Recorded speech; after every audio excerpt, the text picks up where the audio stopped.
నిరీక్షణ prayer house మరియు centres సంఘముల తరపున మహోన్నతుడును మహాగణుడును అయిన యేసుక్రీస్తు నామంలో మీ అందరికీ నా శుభములు. నేటి దేవుని మాట హెబ్రేయులకు రాసిన పత్రిక 5వ అధ్యాయం 8వ వచనం.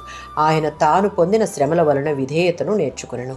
ఈ అధ్యాయంలో రచయిత యేసుక్రీస్తును మన మహాయాజకునిగా పరిచయం చేస్తూ ఉన్నాడు. 5వ అధ్యాయం 7-10 వచనాలలో భూమిపై యేసుక్రీస్తు అనుభవించిన బాధలు, ప్రార్థనలు, విధేయత మరియు సంపూర్ణ రక్షకుడిగా ఎలా నిలిచాడో మనకు వివరిస్తూ ఉంది. ఈ వచనం యేసు తన విధేయతను ఆచరణలో చూపించి బాధల ద్వారా దానిని సంపూర్ణంగా అనుభవించాడు. శ్రమల వలన విధేయత నేర్చుకొనును అంటే యేసు పాపి కాబట్టి విధేయత నేర్చుకున్నాడని కాదు. బాధలను ఎదుర్కొంటూ కూడా తండ్రి చిత్తాన్ని విడిచిపెట్టకుండా విధేయతను సంపూర్ణంగా చూపించి మనందరికీ ఆదర్శంగా నిలిచాడు. ఫిలిప్పీలకు రాసిన పత్రిక 2వ అధ్యాయం 8వ వచనం. శిలువ మరణం పొందు వరకు యేసు తండ్రికి చూపించిన విధేయత మనందరికీ విధేయత చూపించటంలో మాదిరిగా నిలిచింది. లూకాసు వార్త 22వ అధ్యాయం 42వ వచనం. గెత్సెమనే తోటలో యేసుక్రీస్తు అనుభవిస్తున్న బాధల మధ్యలో కూడా తండ్రి చిత్తానికి లోబడుట కూడా ఇక్కడ మనం చూడవచ్చు.